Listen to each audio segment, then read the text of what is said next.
5 count.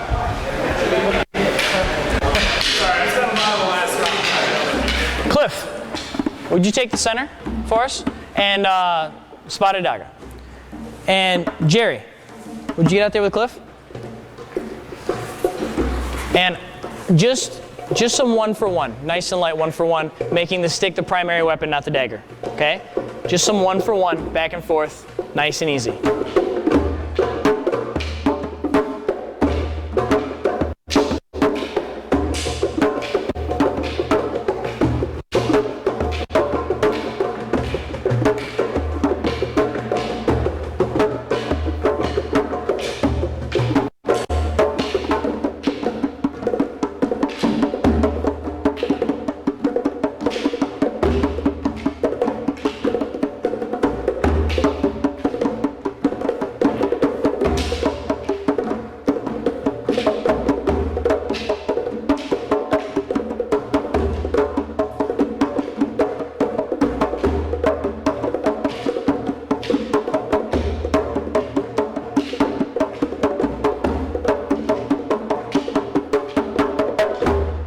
Good job, guys.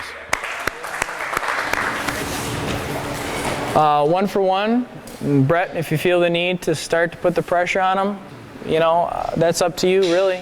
But I'm sure you feel the need. I think he does. I think he feels the need.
Good job, guys. Okay, so this is a great turnout. This is so far has been a good 2 days of the weapons camp, at least for me. How you guys liking the weapons camp? It's good? All right. Yeah. Awesome. All right, so based on what I've seen in current curriculums and the work people are putting in, I got a few things, some housekeeping we got to take care of. The first thing we got to take care of is counter kneeler. Come get it. Yellow flag. Come get it. You want it?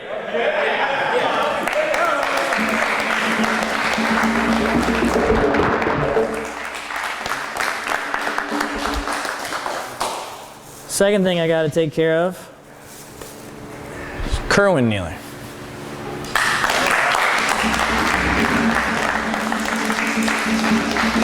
Father's Day present. Yeah. Well, and that's oh gosh, jeez. What? Come here, Greg. You know you got this coming. Come on, buddy.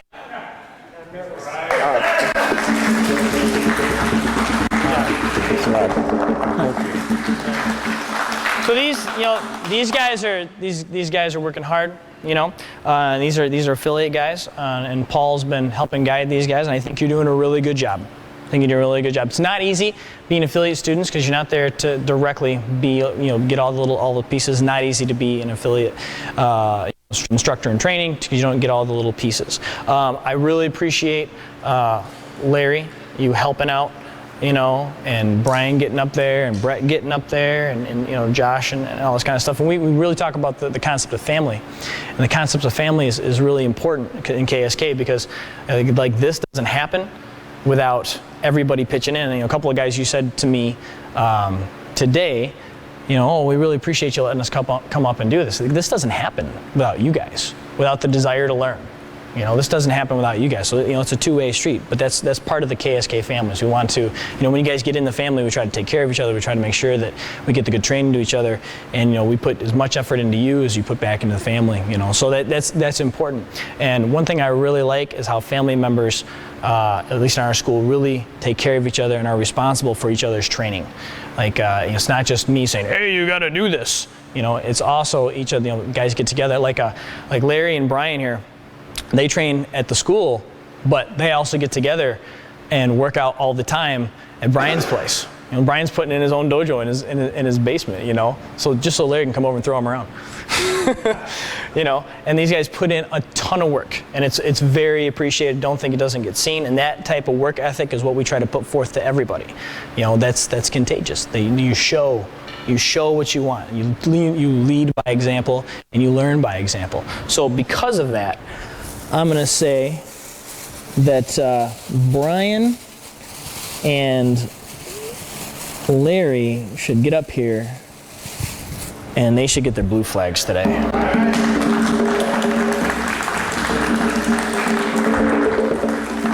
girl. Appreciate it, man. Make sure you guys thank each other, because you guys put the work in together to make it happen. Okay, you really did. And don't think I don't see it. And they learn differently, they communicate differently, and they figure out a way to make it work between them, as training partners. Cliff and Jerry really linked together and did the same thing to get to their brown flag levels. I watch these guys get together and put a lot of work in, And sometimes that's what's really needed is a partner. And I watch this happen. And so when new guys come in and they work with them, and they start to understand, oh God, this is how it's supposed to be. This is how it's supposed to go, And that's important, not just for students, but if you're an instructor or an instructor candidate, that's what I want you really seeing, because that's part of what KSK is. Does that make sense? It's not just the curriculum. It's the curriculum too, but it's how we view things, how we treat each other, the type of atmosphere we create in our school. Why does someone want to train? Why does someone want to train here? What was it that makes us different than the other guy? It's because together we lift each other up. It's not an individual coming in. So that's important for instructors. I know you're going forward, you're going forward, and you're going forward, and you're there and working on it even more, and Tom's going forward, and I know Brian has aspirations to get there, and I know Brad has aspirations to get there, but that's something that has to be there, okay? And I think the hardest part is when you don't see it directly every day. I think Paul has the hardest job. I really do. Paul has the hardest job, because he's got to come here, get the info, process it, and go back and then be responsible to show that info. I mean, how hard is that? Because you don't get to, hey, I got a question next class. You don't get to do that. That's email. That's right, and video. That's hard to do. And I really want to commend Paul, because I think this is this 9 or 10? This will be 10. We started a year ago, almost to the day. A year ago. We started here. I think I've been here about 10 times. Yeah, and I've seen Paul 10 times in a year, and that for an affiliate, that is crazy. That's really good. And that progression for those of you that are possibly interested is, first like, because we were talking about it, like first you're an instructor candidate, and then the first level of instructor candidate, once you get it, is apprentice affiliate instructor. An apprentice just means it's an apprentice. You're learning how to teach.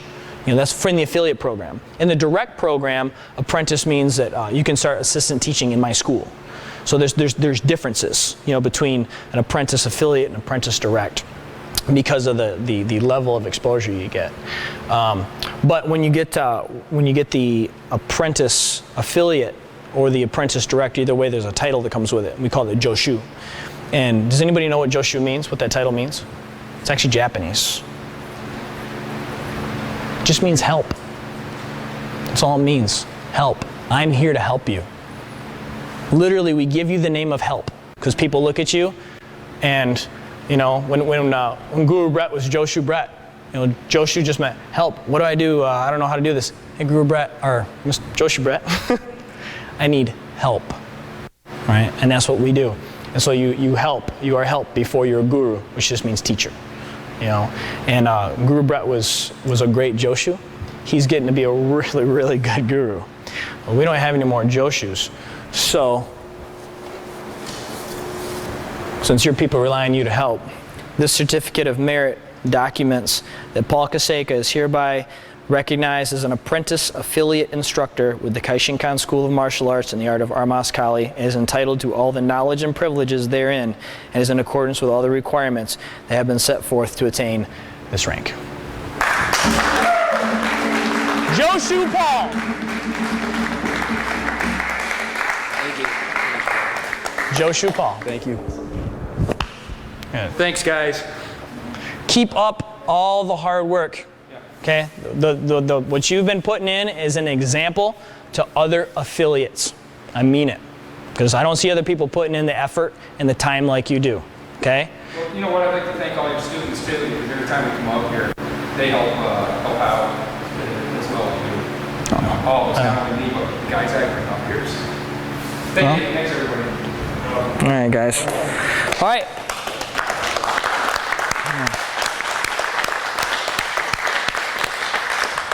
Well, having said that, I think it's time to take some heads off with the tournament. This is a single stick tournament, padded stick, which means the first shot you take to the head, you're out. You got your dome cracked, fight's over. Got it? So now all of a sudden we're going to start seeing a little bit more strategery. Other than just, you know, like the hand tournament where you got your stick and you're just hiding it behind, sticking your head forward. All right?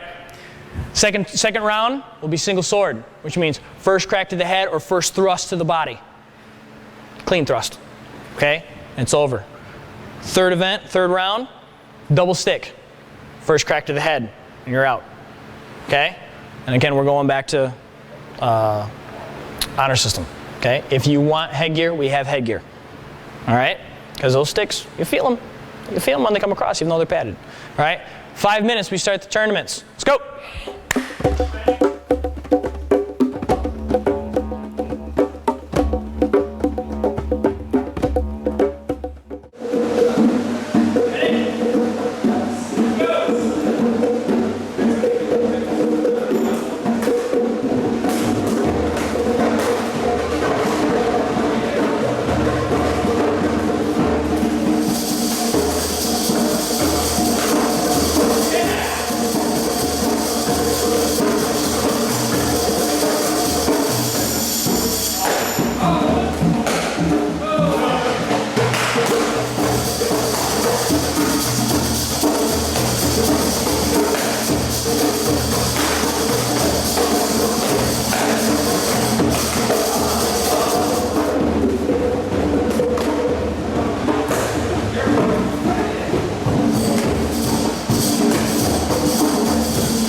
Alright, who's next? I'll go. What we shooting? You can pick your poison, sir. Oh, HK land there. Yes, sir. We get the ass.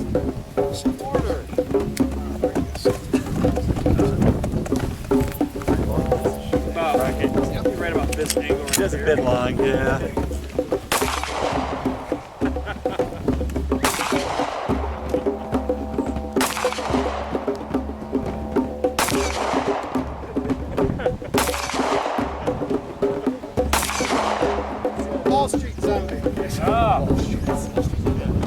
Occupy zombie.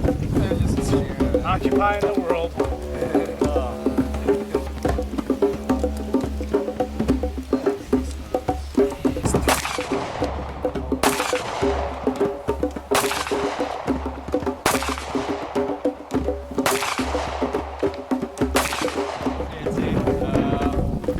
Safety up or down. You know, basically that's fire.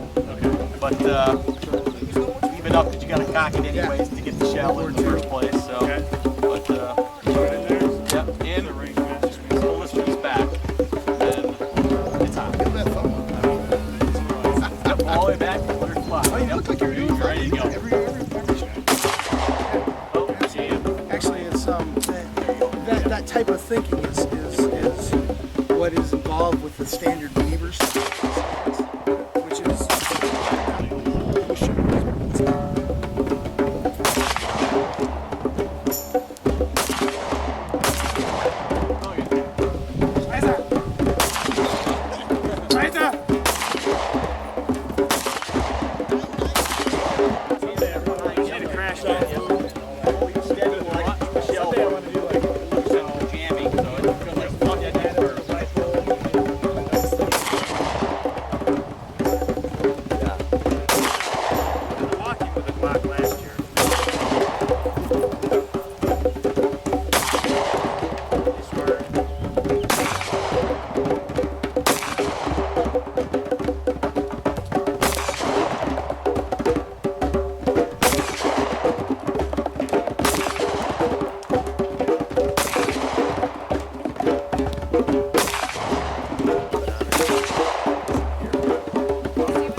looked like it was through the back of the target.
Some really neat licks like that. Yeah, that's cool. All right.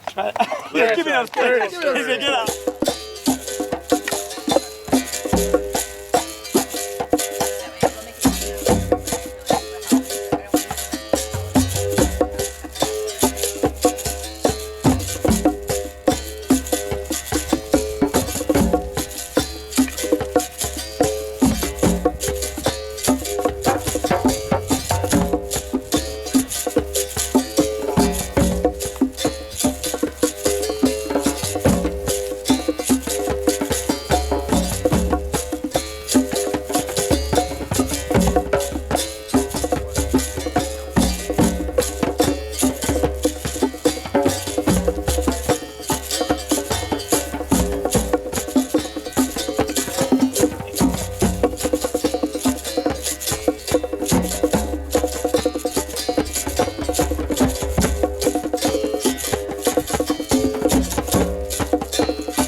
Okay, let's bring this in. All right, guys.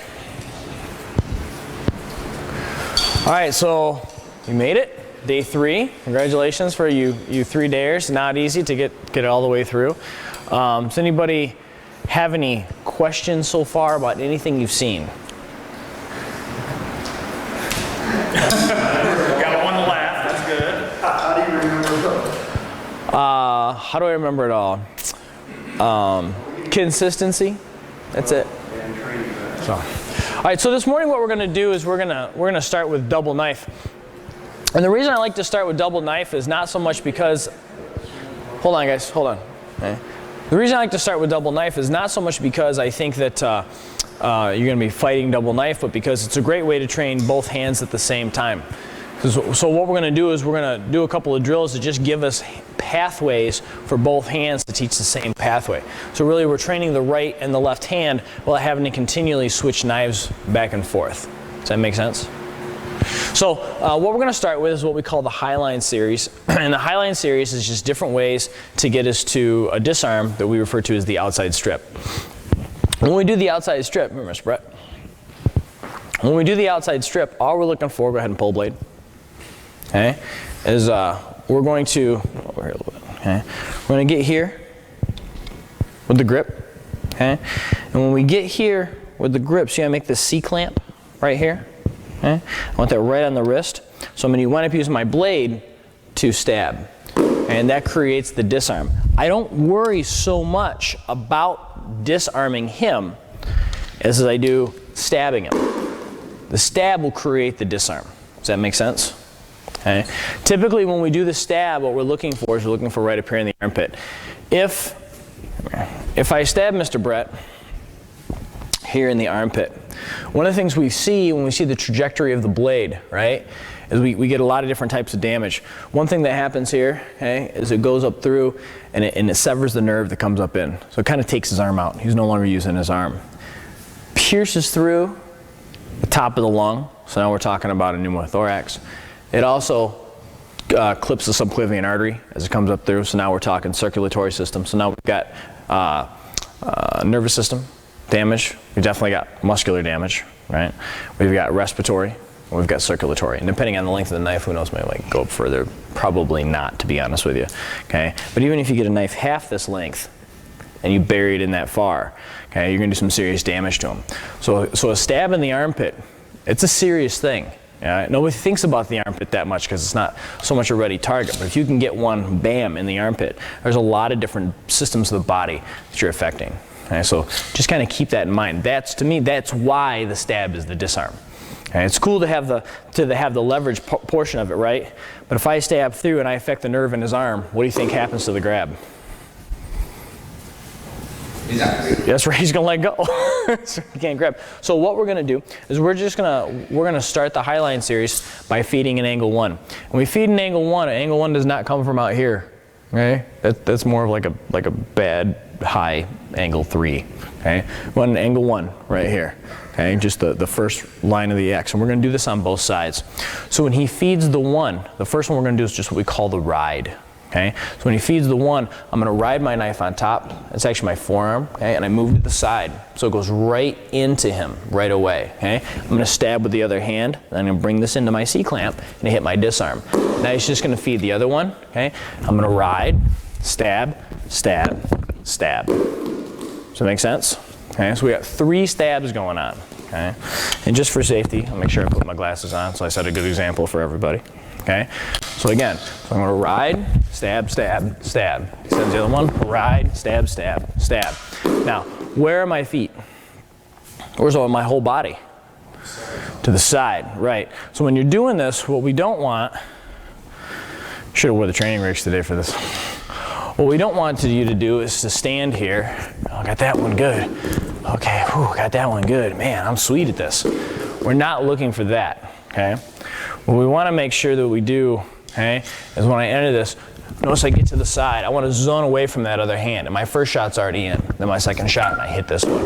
If that other hand were to have a knife and come in, okay, I get around back to this side, right, and start my motion. So I never stay in front of him. Does that make sense? If you get this footwork down, The rest of the Highline series works off that footwork, okay? Right off the first one. So if you get the first one, all the other ones will be just completely easy, all right? All right, guys, give it a shot.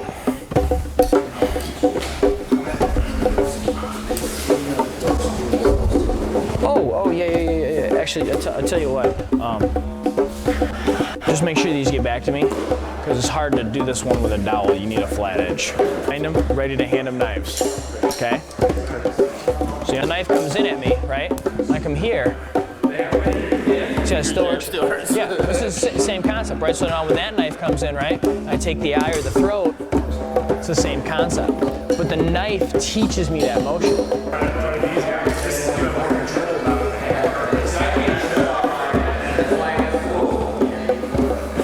On this first shot, get over, right? So if something goes wrong and he feeds that other knife, whoa, I can start to do. Right? You know, but if you understand the Highline series, what it does, because it leads to the disarm at the end, it starts to train your empty hand later on to deal with it, right?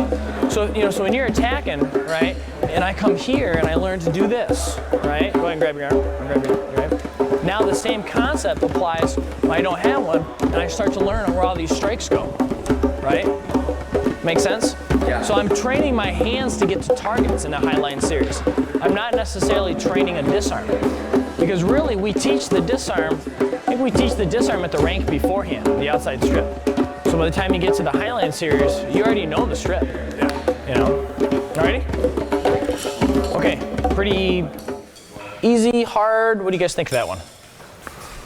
Just right? And why don't you grab those knives so you can be breast loader. There you go. Grab hers too. There you go. Okay, so when he's out, just hand him a knife. Okay, so what we're going to do here is now, since you guys already understand the footwork, that's the hardest part is the footwork. Okay? Now we're going to start doing different things with our hands. All right? So we started with a theme here, which is the ride. Right? So this ride is going to make its appearance in the next few. Okay? So what we're going to change is what we do with the opposite hand. Right? Not the interception hand. So now, instead of just doing the ride, okay, we're going to make it a gunting. So we cut the tendons. So the disarm's already happened. Okay? You see this here? Disarm's already happened. Right?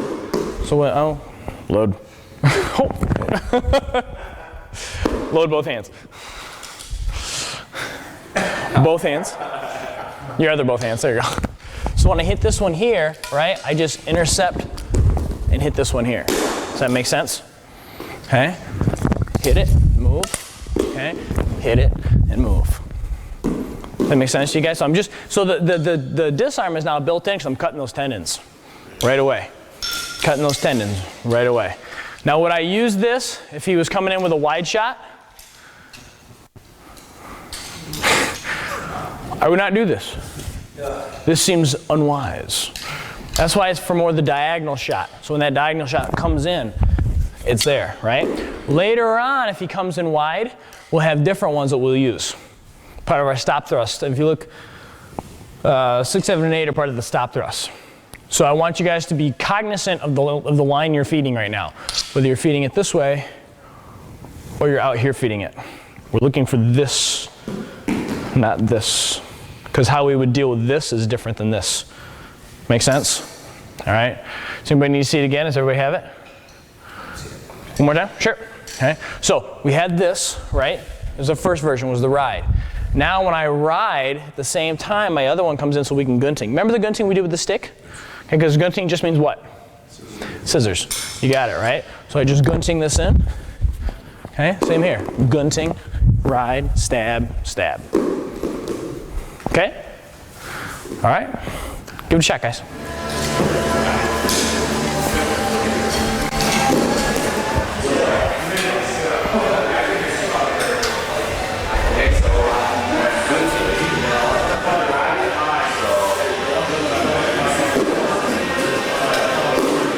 That's your first shot. So whether you're doing the ride or you're doing the gunting, that's always your first shot. You know what I mean by ride? Yeah, riding the arm down. Yeah, well, I'm not riding the arm down. I'm riding the arm in to my target. I ride right in. Ride right in. Yeah. Not just about healing it out. Right, It's about right. sliding out. Yeah, because when you do this, you have no pressure, and your knife isn't even facing him. So I make sure I do this, boom, it's right in. Yeah. I mean, now he's probably going to drop it. Now he might drop it, but here he's definitely going to drop it. Which takes us to the second version. If we understand the ride motion, the gunting is just a tendon cut that goes in with it. That's it, right? Make sense? But here's the thing, is if you understand this, the knife is just a training tool, right? You hold this for a second. So if I get this concept now, it's all the same idea because my hands are learning the pathways. Make sense? All right, so if we understand the gunting, okay, that's gonna just take us to what we call the double gunting, okay? So I hit the double gunting, right? I still hit my ride, just my gunting, it's almost exactly the same, right? It's almost exactly the same. So if you can do that one, all we're gonna do now is when I gunting here, I gunting back up and cut on the other side, right? So I cut it here and I cut it here. Make sense? Okay? Cut it and cut it. Right? Cut it and cut it. Okay? Cut, cut. So I cut back up on the way up. Okay? And I want to make sure that I'm over and out of the way. Does this make sense? So bang, bang, cut back up before you thrust in. And it's just a depth thing. Motion here, so cut, cut, and enter. So I have to go slash to hack and put it in. So if you've got your weapon hand up, you know, they'll cut the weapon hand and cut the weapon hand and enter, right? Or they'll try to take out, if you got two hands, they'll take this one out and hit this one and go in. But if you look, that's just your gunting motion. That's all it is.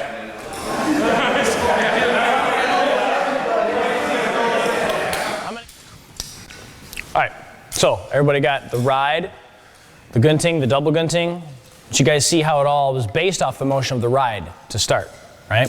So the next one we're gonna do is we're gonna do the cross stop into the ride, okay? So when he sends this first angle, I just cross stop, right? Then I ride that in, okay? Cross stop, then I ride that in, okay? So I'm just looking to hack into those tendons and come around, okay? Cross stop and ride it in, okay? Cross stop and ride it in.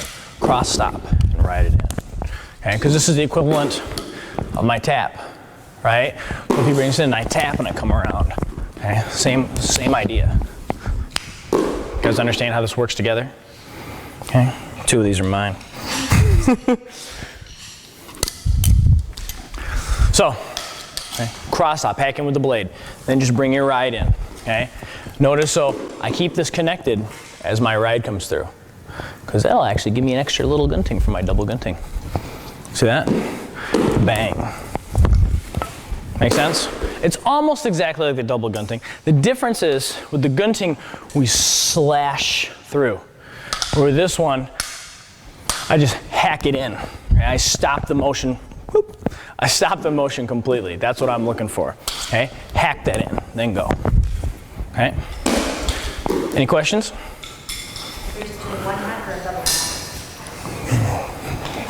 One hack. Okay? So I hack. And I ride. Okay? Hack. And then I ride. Okay? Alright, try not to have the knife come down into your foot. Now, I can't hardly see anything. How am I going to figure out which knives are mine? I was like, oh yeah, I got my initials engraved. His other blade. Yeah. The right side. Let's try this other side.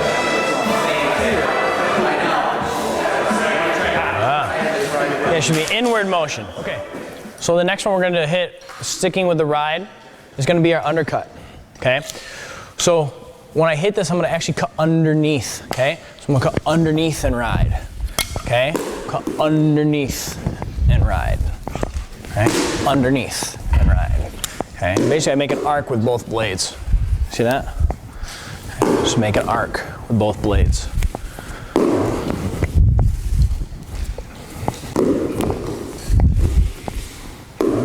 Undercut. So this is, you didn't quite coordinate this. Maybe your motion is more, it's coming at me, right? So we just cut underneath and still find our ride, okay? Still find our ride. Still find our ride. Oh, and still find our ride. Make sense? Undercut. Okay? Undercut. All right? Give it a shot. Instead of being here, I'm here. So is that feet? Make sense? This undercut and the ride idea. Again, undercut and the ride idea. Now we just go ahead and we translate this to empty hand, right? So now, yeah, this comes in. Whoop, there's my undercut and my ride. See it? Okay? There's my undercut and my ride. And so as that knife comes in, see the undercut motion? Okay, where it would be that with the knife, right? And then my ride becomes an eye jab, okay? My ride becomes an eye jab. Are you eye raking or? I'm always eye raking. Let's hit the next one. So, if you look at our list, we did the ride, the gunting, the double gunting, the cross stop, and the undercut. All of those are based off the ride motion, okay? Now we're gonna base more the stop thrust type of motion. So a stop thrust, when he sends, this is stop thrust, okay? I stop it with this side. Instead of the cross stop, I do same side, okay? Similar to the secondary tap. What Sayak and Atenza might call the bad hand. Okay, Piketty calls it secondary tap. I like to refer to it as secondary tap. Get your secondary in there. So if we look at the concept, right, of going secondary to primary, okay, see this concept? Secondary to primary, okay? We're gonna do the same here with the stop thrust, secondary to primary, okay? I'm gonna cut the throat, stab them, and disarm them, okay? Cross stop, cut the throat, stab them, disarm them. Cross stop, cut the throat, stab them, disarm them. Cross stop, cut, stab, okay? Oh, cross stop, cut, stab, cross stop, cut, stab. Make sense? But it goes back to our tapping. Goes right back to that knife matrix, okay? Which is why the order we teach things in the way we teach them. Make sense? That's why this is red, but tapping's blue. Phase 1 tapping anyways, right? Because the flag orders go from no flag to yellow to green to blue to red to brown to black. Okay? So if you learn your tapping, phase 1 in blue, and when you get to this, bang, bang, oh God, that's built in. Look at that. And the red. Does that make sense? Okay. All right, so that's your first cross stop with the throat cuts. Okay? Go. Cut them. Write it down. Cut them again. Good. Now ride that in. That's your ride. Good. Thrust them. Go to your hook. Thrust them. There you go. Okay. So next one we're going to do is we're going to do the stop thrust to the lift. Okay. So now when he sends I stop thrust, I just lift and come over and hit. So now we got a couple of strikes that are happening on here, right? So this is one to that. See that? Okay. So we stop thrust, lift, which can be a cut. This is a cut. This is a stab. That's your disarm. Okay, so that's just our stop. We can do it without all the cuts. We can just go, because if you do it this way, we're just practicing the disarm, right? This is just practicing the disarm. But we want here to here to here to here, right? Every motion should have a purpose to it. Does that make sense? Now, if my knife wasn't this long, this would be difficult. But that's why that one comes into play. Right? Because I'm so far out. But this same idea comes into concept here now, right? Same idea comes into concept or comes into play here. You guys see the lift? All right. And for anybody here that knows Hubud, right? This is the same idea. See the stop? See the lift? All right. So if I understand this with Hubud, that means that my disarm is here in Hubud. Everybody get it? Yes. If you don't know Hubud, don't worry about it. We're not going to do a Hubud session today, as much as Tom would love to. It's like, man, it's a Hubud session. All right. But all we're doing is the stop to the lift underneath. Pass it by. There's your cut. There's your cut. There's your stab. There's your stab. Okay? All right, guys, give it a shot.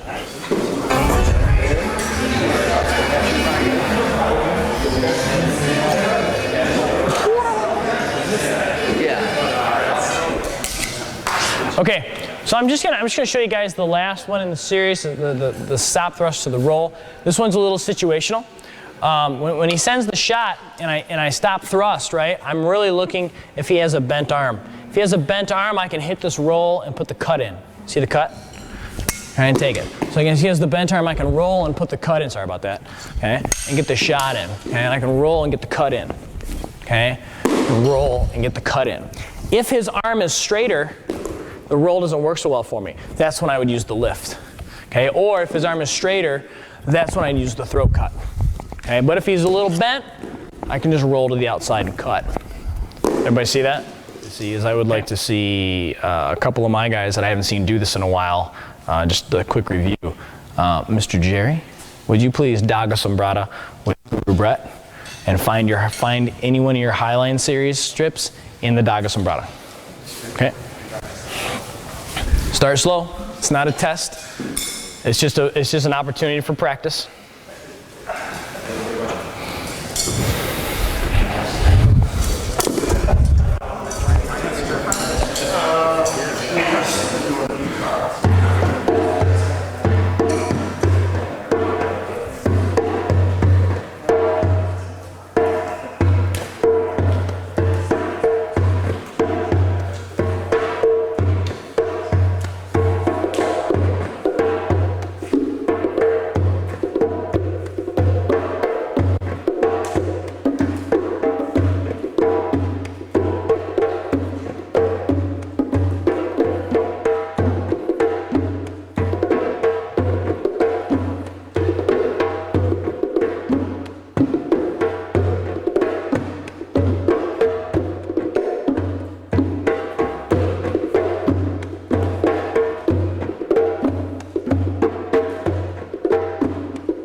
Let's do this.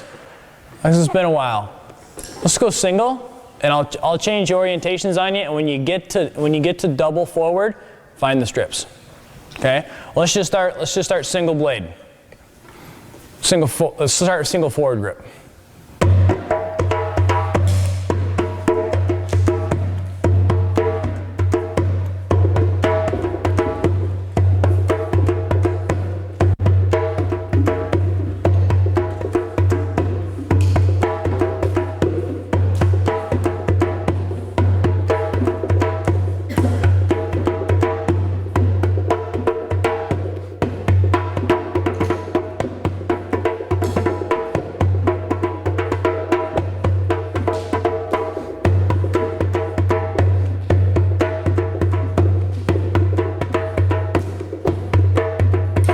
Time, reverse grip.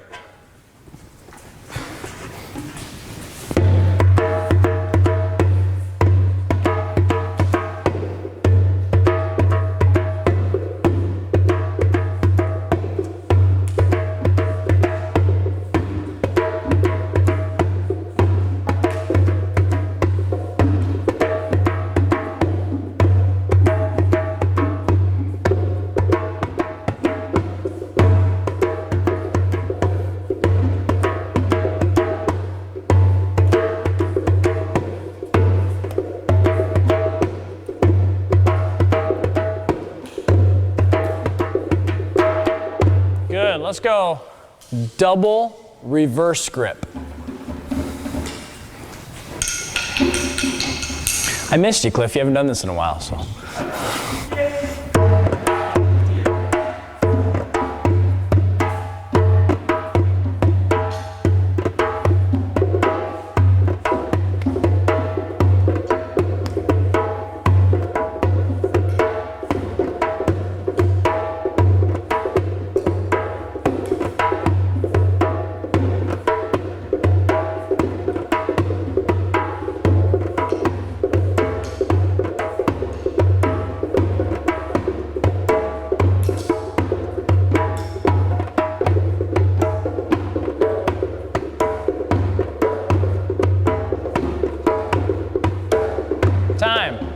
Make one forward, one reverse grip. Brett, you do anything you want. I just want to see it from Cliff. It's up to you. You can play any way you want to play. Ready?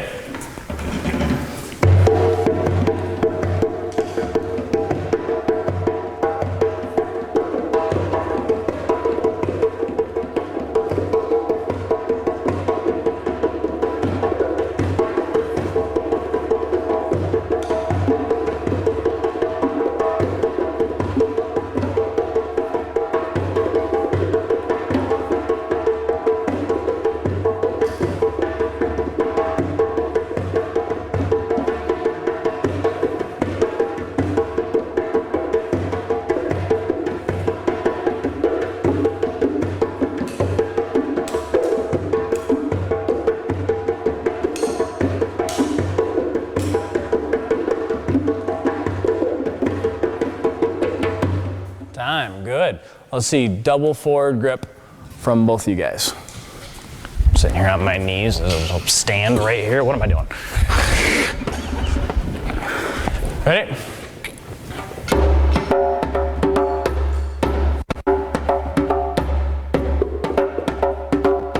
Find your strips.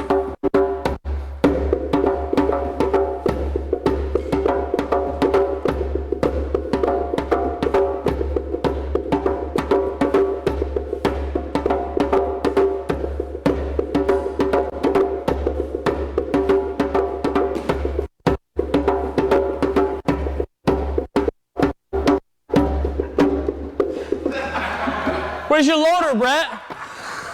Where's your loader? Let's get our loader. Let's get our loader involved. And I want you to find them through your Dagger. So I want you to find get into the high line through your Dagger sombrata. Okay? So use your Dagger sombrata, use your Hubud, use your high line series until he's all out. But don't just go to the high line series. Ready?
Now Brett finds the disarms.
Good job, guys.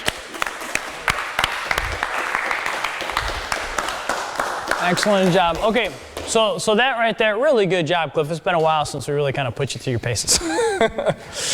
So right there, what you guys kind of see, it's a little bit of Hubud. It's a little bit of our Dagger sombrata.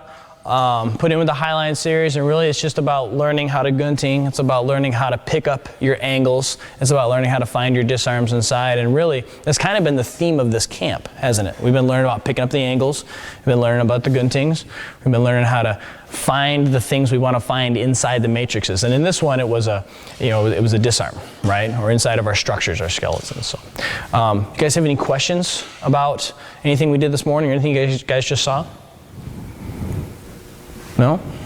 Oh, I thought they did a good job. Good job, guys. I thought Jerry did a good job, too.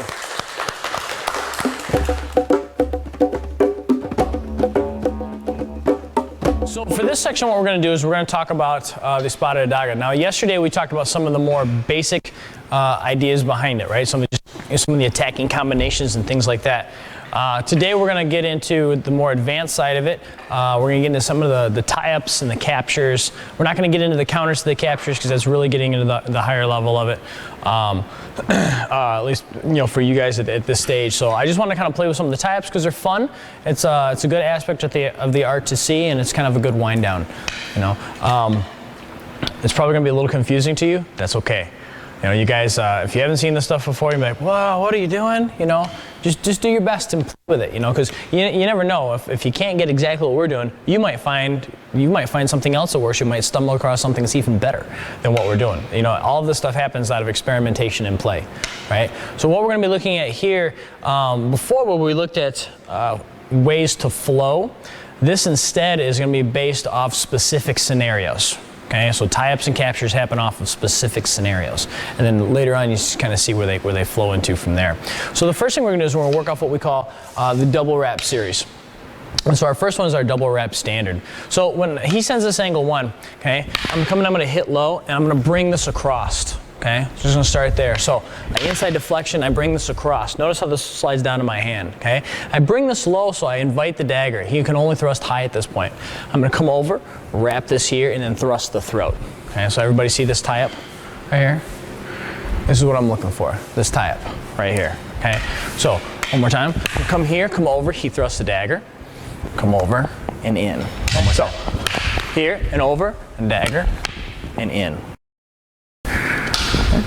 Here and over, and in. Does everybody understand? Brad? Exactly sees what you're doing. Sure. Get his stick over the dagger.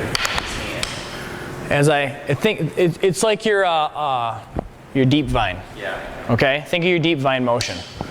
I hit, so I move my whole body over. Okay, and I bring his stick low. Okay, so when the dagger comes, I pick this up with my forearm. I bring it down. I replace over and thrust this in. Okay? Does that make sense? That's probably the hardest one of all of them. It's the most complicated. All right, so if you can get that one, the rest are cake. Probably. All right, just play with that. Just start with that first one. Okay?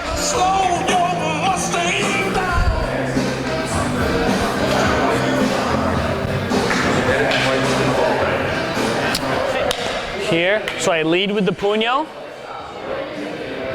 Right? He thrusts, I lead with the puño again. Yeah. And insert the dagger. Yeah, there you go, bud. Make more sense to you? Because if I didn't have the dagger, okay, the same concept still works now. Right? I just go here, go to the eye. Okay? Sometimes they'll look at this, they'll say, okay, well, what if I only have the dagger, right, and I come in here? Right now when the knife comes in, I stop it, right? Or if I didn't have anything and he comes at me, right? I come in here and I hit and I bring this over. Now it's here and I poke the eye. Same concept, same motion. Make sense? All right, so the next one in it, we're gonna do is our double wrap armpit. If you can get that complicated standard double wrap armpit is easy. Okay, so it's the same entry, right? I'm gonna hit here. And instead of going here, when I go here, I'm just going to pass the stick further until it's underneath my arm, right, into my armpit. So hit here, and I go this way here. Now when it comes across, I pop the stick here, disarm the blade here, right? And then here's my follow-up from yesterday, right? So I'm gonna tie it all together now. So go here, it passes under the armpit. First one pops. Well, here's our disarm that we learned in our Highline series, right?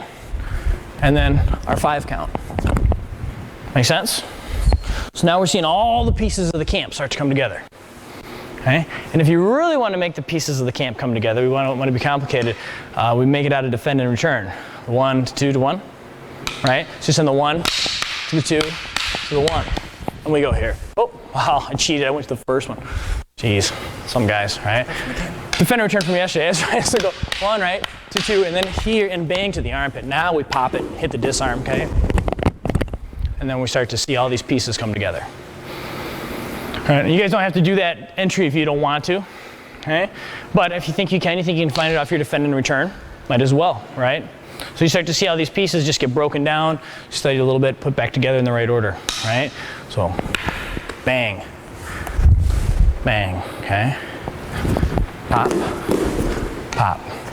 Now one thing I want to mention about where my body goes, to help, I see a lot of you guys go here, and he stabs, and you get stabbed. I'll stab the microphone.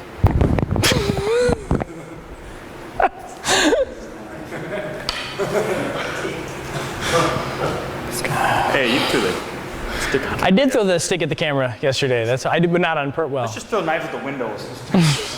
Jerry, you're okay with that, right? Okay, let's try this again. So one of the problems with just standing here is you get stabbed not in the microphone, right? So when you do these motions, you want to make sure that you move off his center line. Okay. So when I'm here, right, I get off the center line. This makes it easier for me now to pick this knife up, and I for some reason went back to the first one. Okay. So again, get off the center line. This makes this easier to pick up. Where am I in relation to him now? I'm to the side. That's right. I'm to the side. Especially if we're in a situation. I see your knife. If we're in a situation where he's pocketed this knife, right? So that I may hit this, and let's say I get this, okay? Let's say, oh, sweet, he lets go, and all of a sudden, oh, shoot, I got another knife I'm dealing with that comes from the hand, right? That's why we want to make sure that we move over. So when I hit here and I cross the center line, I'm out, right? And I pop this, and I pop this. Now I'm far enough away where I can deal with this one. Make sense? So we have to have that ability to zone away. Where did we learn to zone away? Right in our Highline series that we just covered. Right? So, we're here, we zone out. Right? We pop it. We pop it. If he draws, oh, right? That gives us another place to go now. Make sense? So that I'm not standing right in front of that next knife that's coming at me. All right, play with it. So when the knife comes, right, I pat it down this way. Right now here, I'd probably hold on to the stick a little bit more. Now see, I've got him pinned. That's how we're going this way. So the third one we're going to look at in our double wrap series is what happens if they do thrust low on us. Okay. So what we're going to do here, okay, is now when I hit and I come over, okay, he's going to go low. So I'm going to take my arm and I'm just going to cover that. Okay. Now, in order to deal with this knife, I got to first make sure that I don't have to worry about the stick so much. So I just give him a little reason not to hit me with the stick. Right. I'm going to come down. I'm going to deal with this. Now, if he still swings the stick, right, I'm going to hit my switch, come over, cut the throat, and disarm here. And then I can follow up. Okay. So it looks like a lot, right? It's actually stuff you guys already know. It's just packaged a little differently. Okay. So we already know how to do this, right? When he goes low, I'm just going to abandon the stick with one arm and deal with the knife with the other, okay? Because I don't want that knife coming at me. I thrust, and on the way to, I go right to my strip. Everybody's seeing this now, right? So now, when he sends the stick, okay, I just hit the switch. I'm going to stab him. I'm just going to slide down, and this is what we call a puño under disarm. Okay? But the disarm looks like a disarm, but what is a disarm really when it comes to the knife? Yeah, bang, right into that armpit, right? Makes that happen. So I don't think about disarming his stick. I think about getting around and stabbing him in the armpit. Make sense? Okay. So, one more time. Go here, bang, he sends it low. Take care of it, stab him, hit this arm, right? Hit my switch, get around, bang, hit it there, and then I follow up. Make sense? One more time, slow. Bang. He's thrust low. I deal with it. Thrust him high. Take that into my disarm, right? Hit my switch. See the hit? See the stab? See the ride? See the thrust? Just right, just like out of our Highline series. Okay? The only difference is I'm using the puño instead of a C-clamp. That's the only difference. Fast. Here, over, bang. Okay? Around, bang. All right? All right, let's give that one a shot. Okay? Okay. So, what you're gonna do, when he sends angle one, all right, so I go here, I start to bring this over, but he goes low. Right. So we're gonna move away from the double wrap series. We're gonna get into what I refer to as the snake and bridge series. So this is meant to be done espada daga, meaning stick and dagger, not sword and dagger. Okay? Espada daga initially meant the espada sword and the dagger. Right? They also had like panute daga and krisi daga and gununtingi daga. It was the specific sword they'd use. And then eventually espada daga just kind of meant sword and knife, right? And then because they would use the stick to train, right, as the sword, then espada daga eventually meant stick and knife, right? And now espada daga just kind of means the long and short. Okay, so you can look at it from any one of those kind of viewpoints. So what we're going to do here is we're going to look from the stick and knife idea of it. Okay, so it's called snake and bridge. So we're going to take this. We're actually going to start with number 2 because we feel it's the easiest. To show you number 1 first might take you guys a long time. We wrote it number 1 because honestly that's one of the first ones Brett and I learned with the pool cue, which is kind of complicated. So we're going to do the easy one first. We're going to go to number 2. So I'm going to inside deflect and I'm going to bridge this up. See the snake motion? Okay. So I snake my arm around, I bridge and I lift it, only leaving him low. Right? So when he thrusts low, I'm going to come down, I'm going to meet it with my stick. I'm going to come over top on the outside. Does everybody see this? Over top on the outside. There's 4 places I can go. I can go here, I can go here, go here, here. So I can go over top, as we call overhand on the outside, underhand on the outside, overstick on the inside, understick on the inside. Okay? So we're going to go overhand on the outside or above the hand. Okay? So, okay, I snake and bridge, right? I go over. I'm just going to weave it around, come up, make the V. Okay? This comes from Villa Brea. Think of the V. Just come up and bang, pierce in. Okay? Just take the throat from both sides. Okay? So, snake and bridge, come down, come around, and in. Okay? In the La Costa method, I've seen them, okay, come around here and go 1 high, 1 low. I've also seen them go this way and go 1 high, 1 low. Okay, I like the Villa Brea. Let's get right in there. All right. Or the Matador. Sometimes we hear it. So when I do this, though, I don't just stand here. This gets me in trouble, just standing here. All right, so I want to make sure I move, go zone away, right, and then bang, I zone in. All right, because I want him to have to reach for me, right? Bang. Okay. Bang and in, and one more time. Okay. I zone away, hit it, reach around, oh, and lose the stick. Time up. Stab him anyways. Okay. Come around, bang and around, and in. Does everybody understand? All right. Does anybody not understand? Does anybody need to see it again? One more time. Okay. See the inside deflection? Recognize that from your box and brada? Okay. So, and I lift. So I use the stick to lift him up. Okay, so I snake around and I bridge him up. So he can only thrust low, so I just drop it. Okay, I go above the hand on the outside, bring that around, and insert the weapons. Okay, all right guys, give it a shot. That's the easy one. So now what we're gonna do is we're gonna go, since we went above the hand On the outside, let's go above the hand on the inside. Okay, above the hand on the inside. So we're snake and bridge, deal with it here. So I go above the hand. Now this is what we call an impact disarm, okay? Just knock it right out of the way. I'm gonna go over top and just thrust him in the throat. Okay?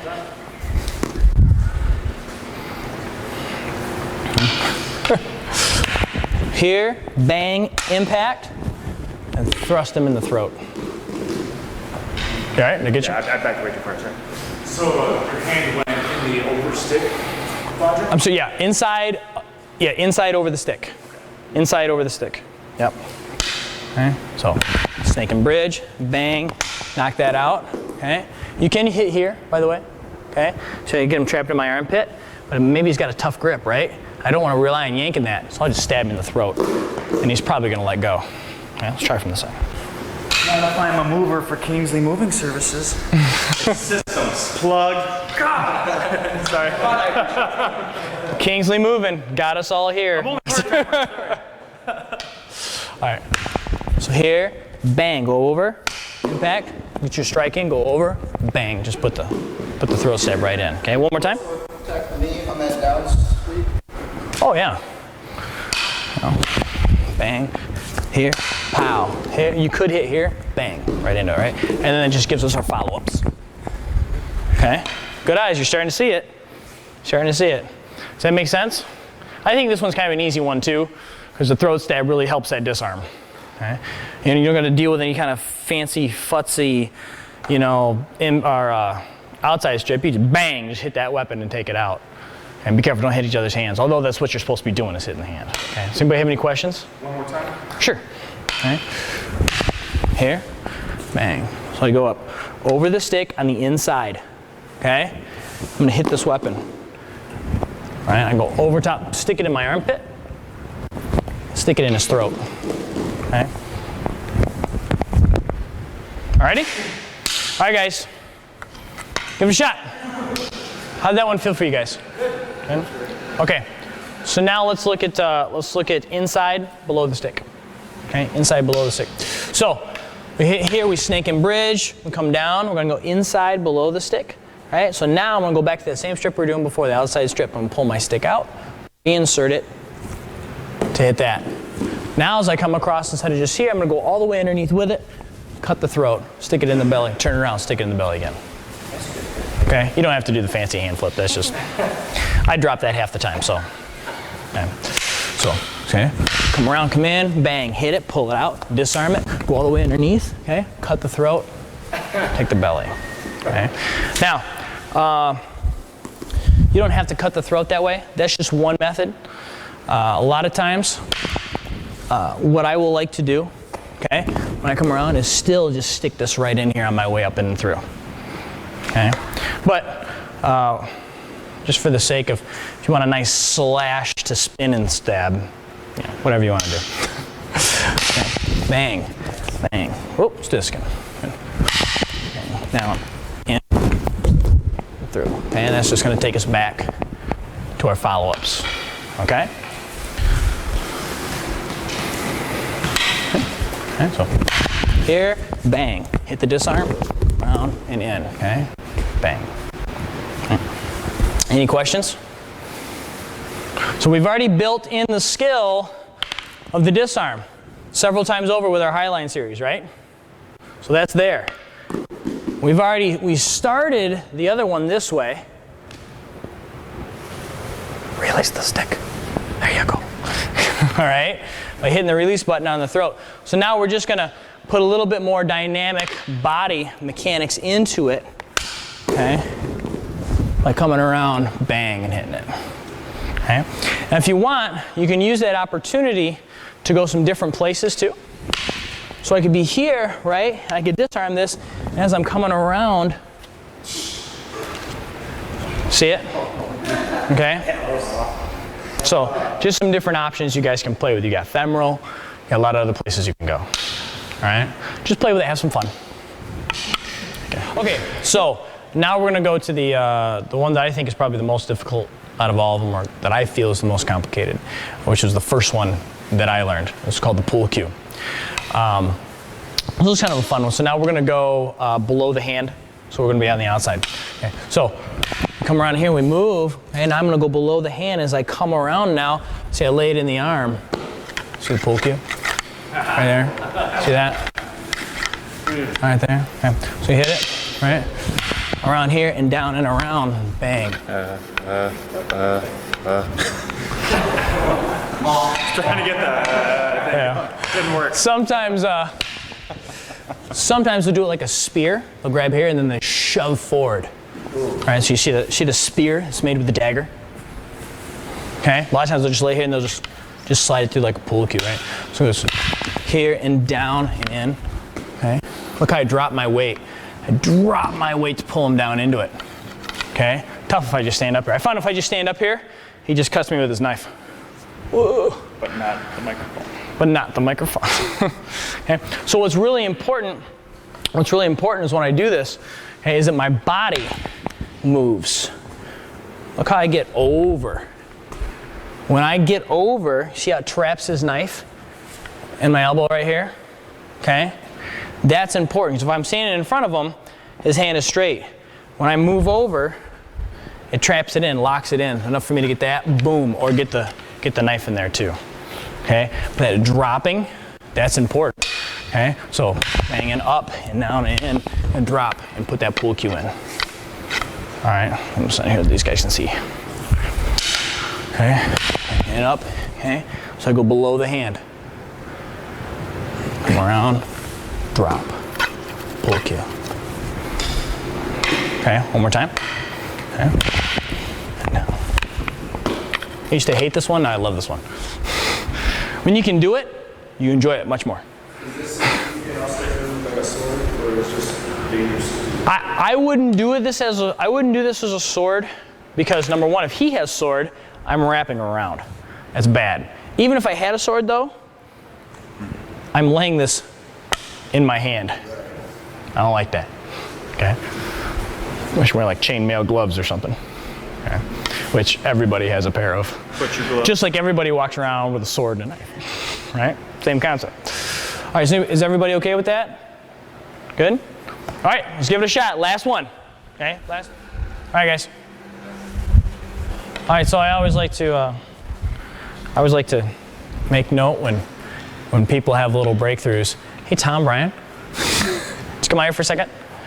So they were just playing, right? And they kind of stumbled across how your weapon work runs into your empty hand work, and for Tom could even turn into grappling. All right, just show us what you guys are doing. All right, so you can go right into stabbing them, right? Or you run right into knee mount, head into your ground and pound, or you go right into your grappling. Do that and go right into your knee mount.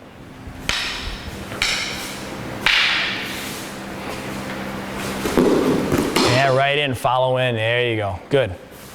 Good. Good job, guys.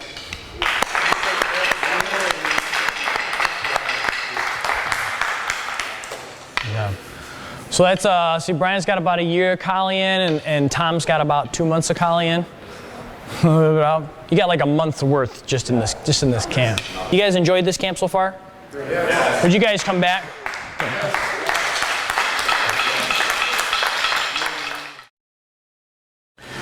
So when we do this section on projectiles, guys, I want everybody to be wearing eye protection. Okay? So when we talk about projectiles, a lot of people think right off the bat like throwing knives and having the knives, you know, stick right in the guy, right? I don't think about them so much that way. That's part of it. I use knives to train that, but that's not my big thing when it comes to projectiles. My main influence when it comes to projectile training comes from Sayak and Atenza Kali. It actually was Guru Harley Elmore who showed me using chopsticks as a training method for projectiles, and I thought it was a great training method. And Sayak uses the chopsticks a lot. So the theory here now is not so much that I'm trying to throw a chopstick and stick it in him, as much as I'm just trying to develop the ability to hit a target. first we do it static, and we just try some different type of throws, whether it's forehand, backhand, sidearm, and underneath, right? So we look at those, and then from there we say, okay, well if we can hit the static targets, right? Then we go ahead and we have them start moving, and then we start changing the rules around a little bit and make it a little bit harder. But the idea here is not that you're going to even hit somebody with a chopstick, but if you can hit somebody with a light chopstick and even develop a little bit of power behind it, then you can do that with a pencil or a salt shaker, or a roll of tape or whatever you have around you. An argument that I thought was really, really cool that Brewer Harley shared with me at the time that really made sense to me was a lot of people say, oh, well, I never throw my weapon or throwing weapons, you wouldn't really do that one. Hold on to them, get them. And he says, okay, what's the weapon? What's the environment? And he said, tell you what, you and I are going to fight. We're going to use weapons, and I can throw and you can't. If that feels wrong, then obviously throwing has a place, right? Especially if our environment is out there in that gravel driveway full of rocks. The rocks are our weapons. I can throw and you can't. How do you feel about that now? A little uneven, right? So that right away shows the validity of projectiles, right? Whether you're using projectiles as a method, to throw and get away, right? Or if you're using projectiles more as a method, to throw so you can enter, right? Doesn't matter how you're using it. What we're going to work on is just developing the comfortability with our bodies of being able to throw. I'm going to do the best I can with the double vision thing going on. So. You see it hitting over the sides. You're probably perfectly safe there. All right.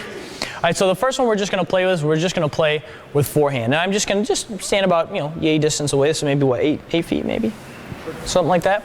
And I'm just going to work, I just want you guys, right, we're just going to kind of aim for center mass because it's easy. I don't really want to see you guys trying to take the face or anything like that right now. That's why we want everybody wearing eye protection. Okay, but right now just take the overhand, and when we throw, notice how I kind of point right at them. Okay, I try not to overextend this throw so then it goes to the ground. When I throw, I just try to throw right at them, right? Bang, just like that. Okay. Bang, that's all we're looking for. Just throw right at them, okay? And just get used to that motion. Try it with your lead leg forward, right? And switch your lead. Right? And then try it a little bit, take a step back, right? Try one, take a step back, and try one. And just kind of start to get that range of what you really need and how you need to move, right? And sometimes you might think, oh, this seems so easy. But you might find it might be easy up here, but if you haven't tried it, it might not be that easy. Forehand was easy for me. Backhand was easy for me. Sidearm was easy for me. Underarm, I thought I was having an X or a Y missing somewhere, right? I was having all kinds of problems with underarm. I just couldn't coordinate myself whatsoever. And it was Tom actually, it was like, lift your elbow up higher, and bang. Helped it out quite a bit, but I had to go through that practice of that throwing. I had to put my body through it, even though intellectually I understood it, right? And I think that happens with all parts of our physical training. So this is part of that physical training, right? So right now, just try the overhand. So try the forehand, and you can also try the backhand as well. All right, so go forehand, bang, right? Go backhand, bang. Forehand, bang. Backhand, bang. Everybody understand? Now, we also have sidearm. Going it this way, a little bit different. Bang, right in. I like the sidearm too. Okay, right in there. Bang, and then of course I want you to back up with it. Bang, okay. And the one I'm horrible at, the underarm, and as Tom helped me out with, pick your elbow up a little bit before you send it out. This ought to be good. Hey, there we go. Okay, that's all. Oh, there we go. This is what I'm looking for. Sometimes you can get a little whip with it. So as well. So just play. Play. Forehand over, backhand over, play sidearm, play underarm, okay? But this guy here, well actually I want both people wearing eye protection because these chopsticks are flying everywhere. So even though you might be the feeder, we don't want somebody to bounce and come hit you, okay? So everybody wears eye protection, receivers up against the wall, be nice and stoic and still, right? We're just in the first stage right now. Unplug that from the wall. Oh, you got my left. All these sticks from. I'll talk about that. Carry over to everything.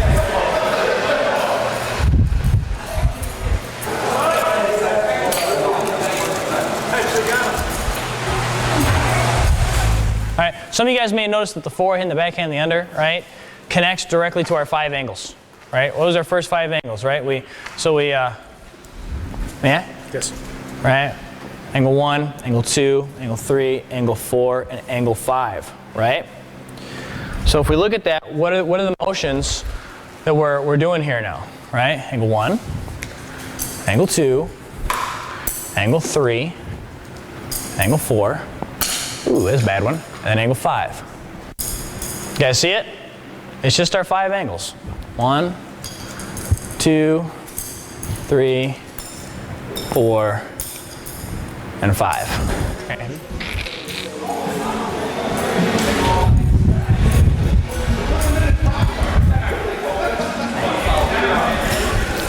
Okay. So this is going to help us out with the next 2 drills we do after this one. Okay. So now this is too easy. He's just standing there, right? So now I want Larry to try to move and fake and dodge. Okay. So I have to just work a little bit more targeting now. Just put a little bit more skill in. Oh. Was it going to stay on? No. All right. There we go.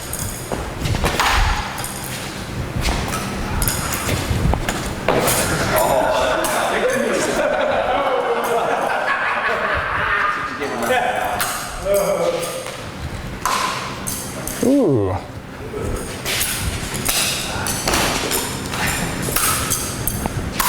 right, so we're just trying to, yeah.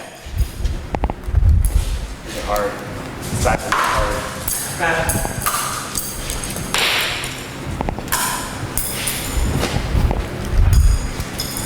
See where he goes. Stand still, I can't hit you then. Okay, you guys understand? All right.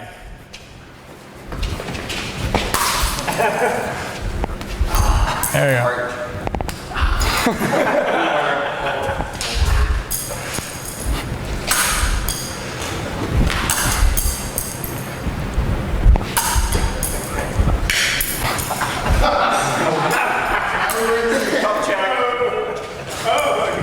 Good job, Larry.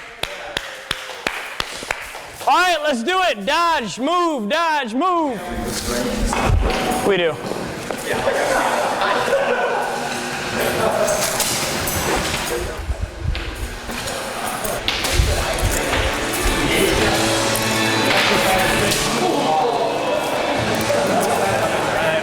Are they dense enough to cover some distance with? Yep. The deal with them is that we're just gonna, this is just moving target practice. You gotta get moving, you gotta keep them moving, right? So it's just not standing here and throwing at each other and dodging back and forth. Does that make sense?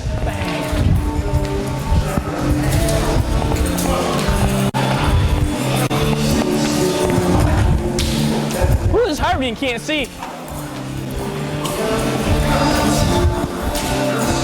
Oh!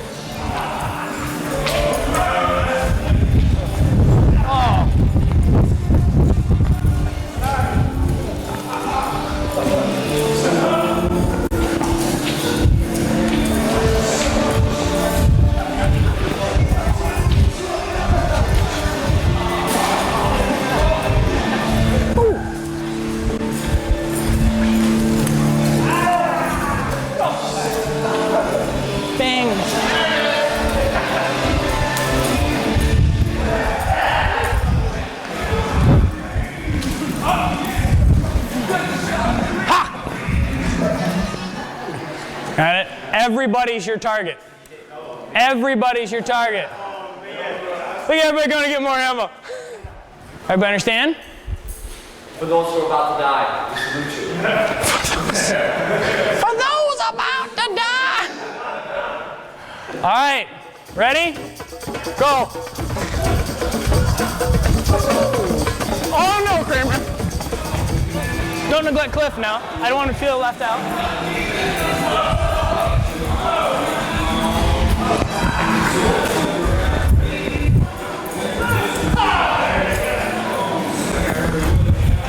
Oh!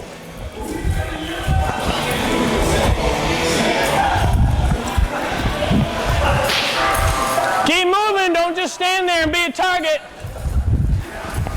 Whew.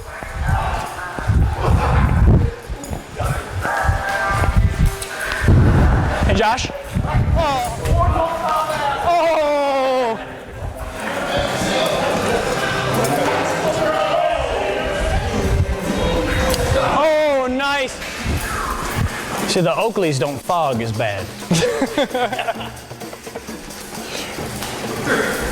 Somebody said, what was it you said? I look like a NASA scientist or something like that? 1960s NASA's. Mission control. Well, these other guys here with the cool looking ones, they're all fogged up. They can't see squat. Larry and I can be back to back, right? We could be hip to hip. We could be hip to hip. We could be shoulder to shoulder. Whatever we gotta be, but we gotta be touching them here, but we gotta be touching, okay? Every team against every team. I need a partner. Who's got me? All right, Greg's got me. Okay. All right, we're gonna do this. All right. All right, you guys ready? Go!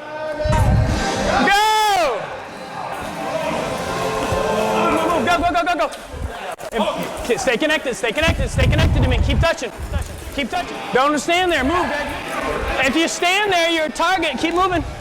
Keep moving. Bam. I'm out of ammo. Down, get some ammo. All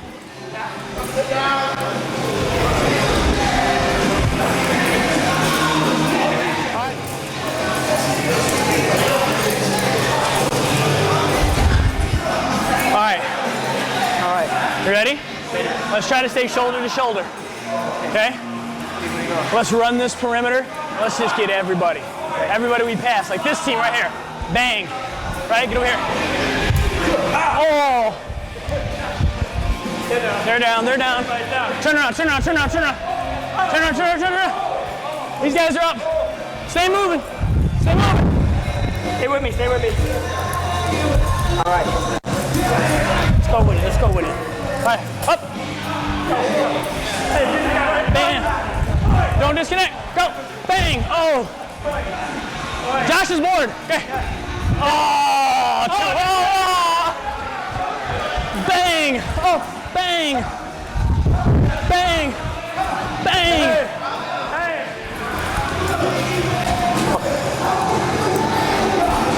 Not enough. Oh. It's good.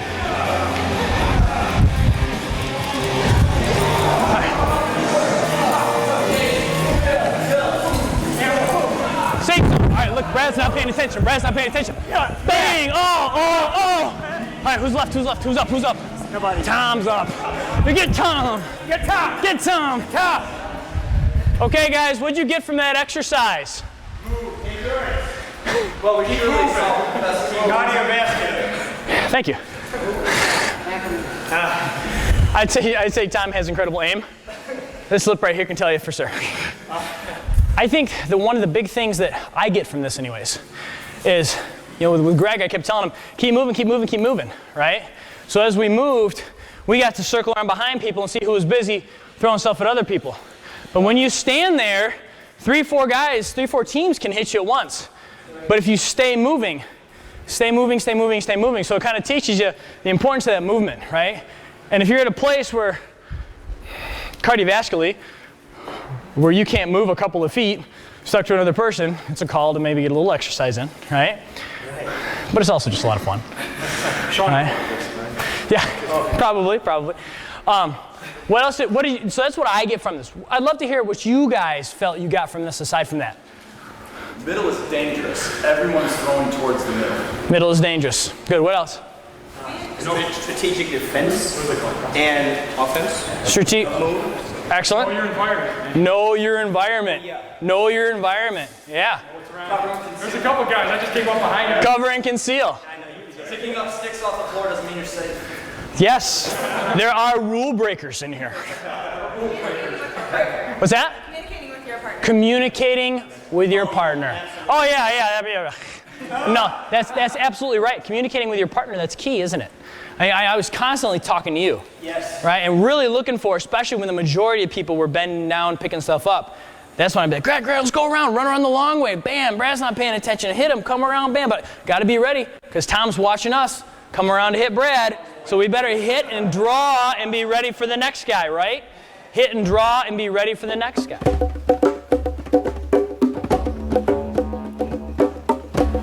How many people here, first weapons camp? All right, give yourselves a hand, you made it through 3 days. So the weather's been pretty good. We had a great bonfire. You know, I do this with each one of my classes, and I just like each one of you guys to just tell me, what do you think you did?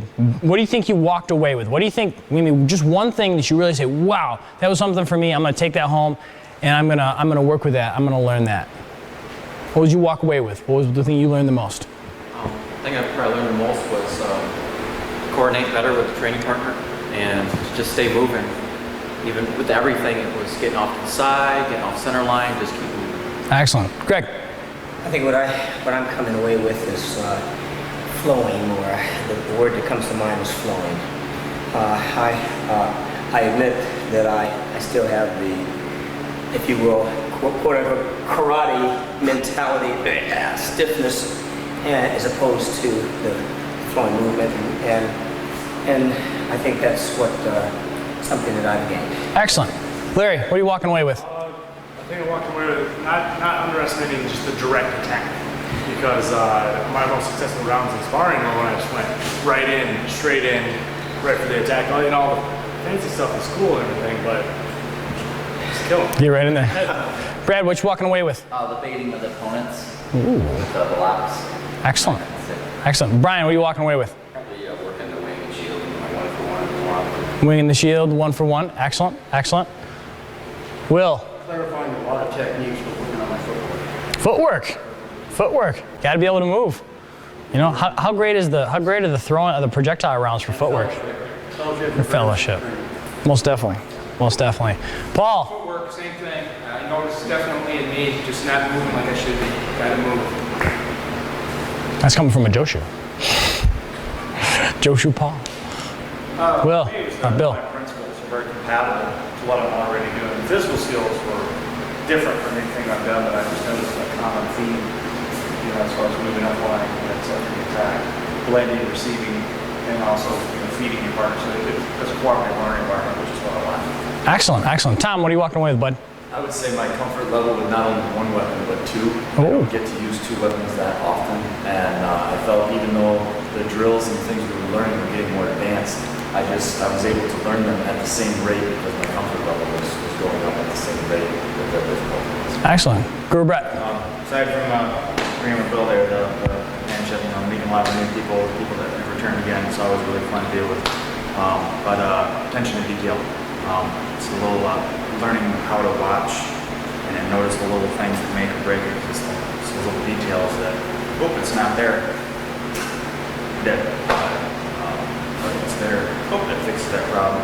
It has this ability over here, or opportunity over here. Excellent. Taki.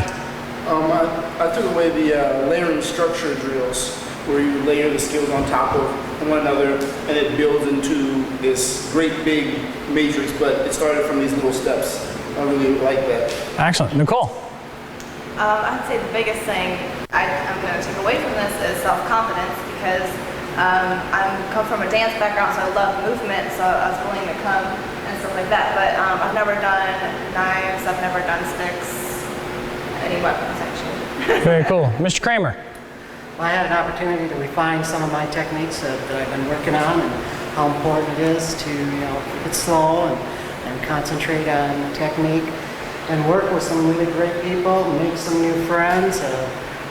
And it's such a pleasure to host this kind of thing, because martial artists, you're really great people. I've had a great time, and thank you very much. Oh. Mr. Josh. We don't want to forget Mr. Josh.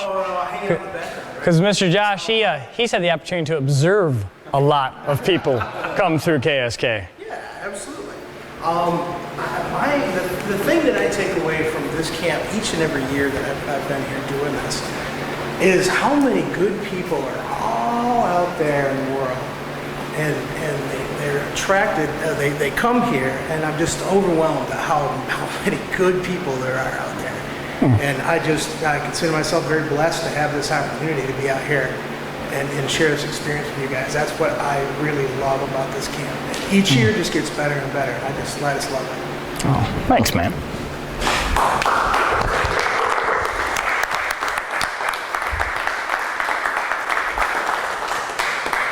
So KSK is family. I'm big on that. At this point, everybody here knows that. So I definitely want to say thank you to all of you for coming, because the camp doesn't happen without you guys. But some specific people put in a lot of time. First of all, I'd like to thank my wife, Lori. Yeah.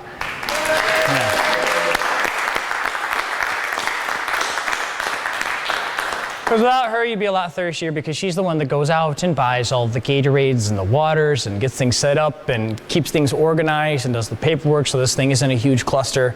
You know, she's the one that really helps with a lot of the administrative behind the scenes things.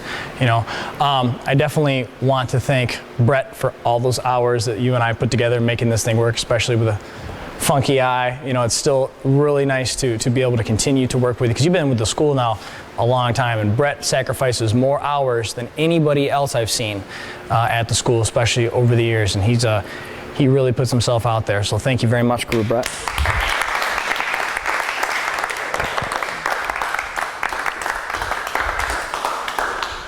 Mr. Josh Swain, I remember the 1997. Is that the year we met?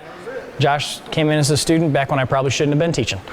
And so I taught Josh a lot of bad stuff, a lot of the wrong ways, and that's probably how I got better as a teacher. And whether he's in a phase where he's able to train or he's not able to train, he's always at KSK to help. And he's been a great embodiment of the family, you know, because whether he's training or not, he's still part of the family. He's still there, and he makes that effort to do so. You know, and he, you know, I called up Josh and I says, Josh, you know, last year I think it was the first gun range. No, last year was the first gun range, and I says, you know, I want a gun range, and I don't do guns, and I need somebody I can trust. And I know you shoot, and I know I can trust you. You know, and Josh just took care of it. And that was one thing I didn't have to sweat about, stress about, think about, and he did a great job. And he tops himself this year, finds a guy to bring in with all those extra toys, you know. So thank you very much, Mr. Josh, for always being there for the school.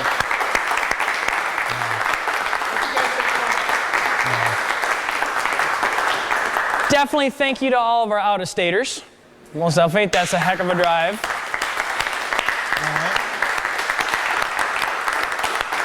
But most importantly, well, also I have to say thank you to Brian Valentine. Thank you, Brian, for filming the events. Only thing harder than going through this camp is watching other people go through this camp. So you don't get to jump in too much. And then, of course, thank you, Mr. Kramer, because this doesn't happen without you opening up your home. So thank you. You're very welcome. Thank you so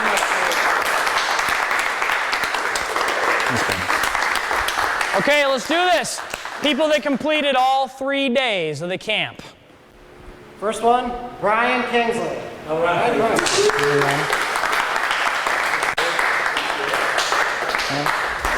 Thanks, bud.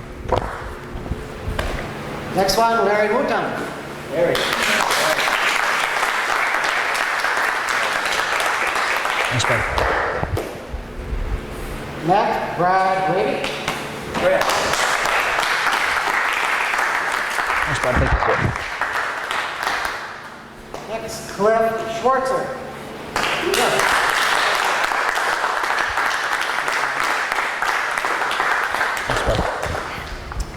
Next, Nicole Johnson.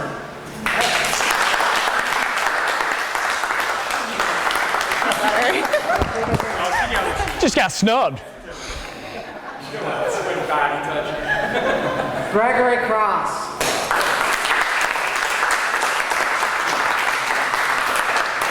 Thanks, Fred. Congratulations on the rank, buddy. Next, Paul Kaseka.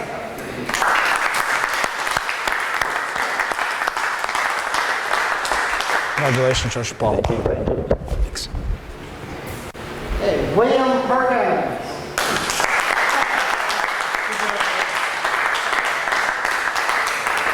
Sacrifice the thumb. Next, Will Stoneslacker. Will.